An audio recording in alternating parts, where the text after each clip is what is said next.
Good morning again. I'm going to read from Don't Sweat the Small Stuff, and it's all small stuff. This is number 15, and it really resonates with me today, this morning, and I'll share why after I read this, if I can condense it down a little. Be the first one to act loving or reach out. So many of us hold on to little resentments that may have stemmed from an argument, a misunderstanding, the way we were raised, or some other painful event. Stubbornly, I'm having trouble this morning.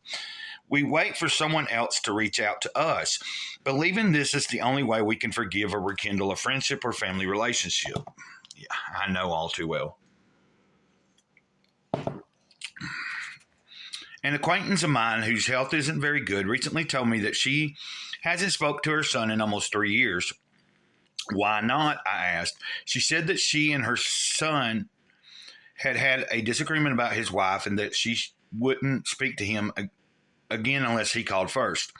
When I suggested that she be the one to reach out, she resisted initially and said, "I can't do that. He's the one who should apologize." She was literally willing to die before reaching out to her only son. After a little gentle encouragement, however, she did decide to be the first one to reach out. To her amazement, her son was grateful for her willingness to call and offered an apology of his own. As is usually the case when someone takes the chance and reaches out, everyone wins. Whenever we hold on to our anger, we turn small stuff into really big stuff in our minds. We start to believe that our positions are more important than our happiness. They are not. If you want to be a more peaceful person, you must understand that being right is almost never more important than allowing yourself to be happy. The way to be happy is to let go and reach out. Let other people be right.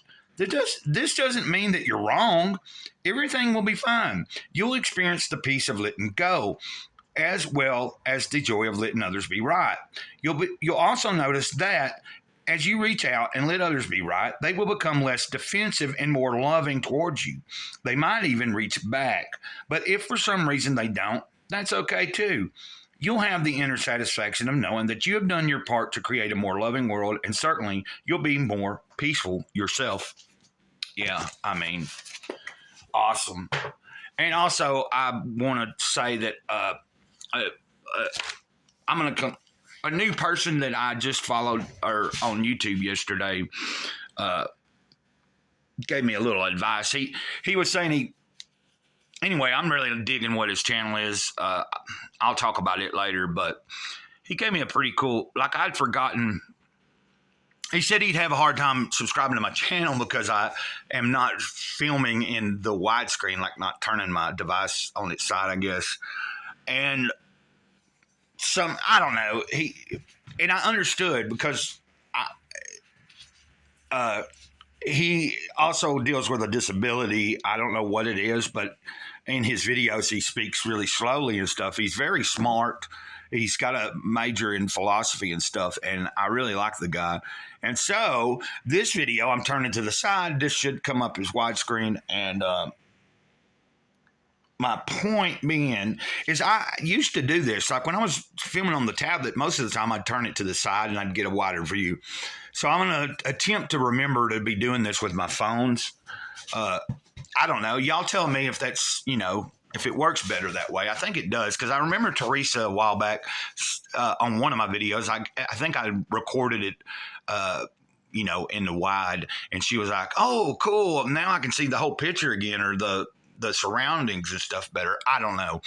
But on the topic of reaching out first and stuff like that, I wanted to say, like, in that story about that woman being mad at her son and not talking to him for 3 years and stuff, if any of y'all have followed me for a little while, some of you might not remember because I don't talk about it a lot, but in 2002, September 30th, my mother died, and it was an arson house fire.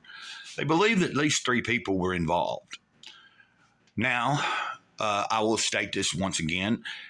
In the beginning, 3 months went by before I was brought in and questioned again, and then asked if I would take a lie detector test. So I was being suspected that I was part of it and killed my mom, and I didn't, and I don't know who did, and that makes it hard. Let me just get to the point, though. I had been told years ago that my sister still somehow sort of thought that maybe I had something to do with it, but maybe just she thought I was literally so crazy that maybe I had blacked out and did something like this and didn't remember. Anyway, the person that told me about my sister's thoughts and what she kind of felt asked me not to ever bring it up to her, and I didn't for many years. And I distanced myself from her. Like maybe I would talk to her once, maybe twice a year, and that'd be on my end, calling her just out of the blue. And I basically was just checking in, and about all I was doing was letting her know I was still around. But she didn't have any way to contact me and stuff at that time. And all she knew was from time to time, I'd call and I'd never bring it up. Now, a few years ago, since I've been here in Alabama, I had a friend of mine that he passed a couple years ago, but and I hate that because me and him had a little bit of a disagreement and weren't talking, and then it was too late and he was passed. But he talked me into finally reaching out to my sister. And I did first on Messenger or whatever through like Facebook or something. And I just basically laid out something to her. I was like, look, you can deny it.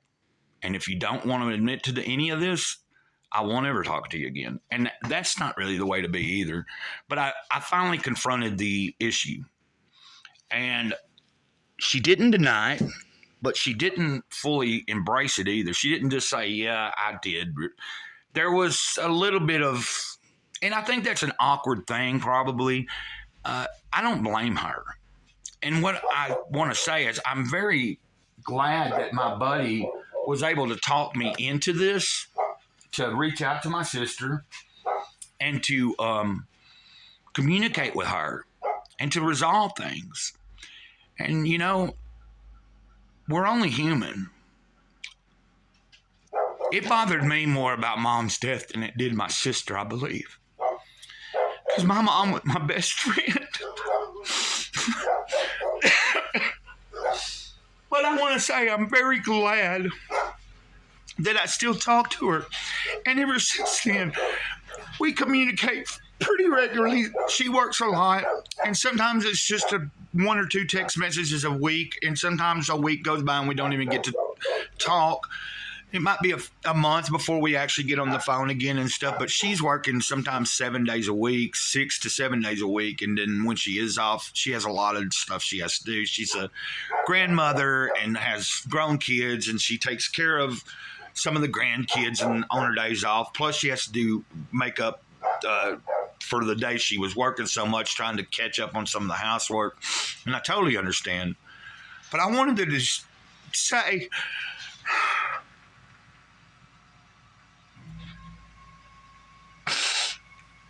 life is too short to hold something against people. And I don't do that. I don't want to do that. Anyway, thanks for watching.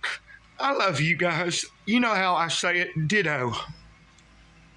Until next time, Mr. Gray Cloud, over and out. And tell me if you think this is better.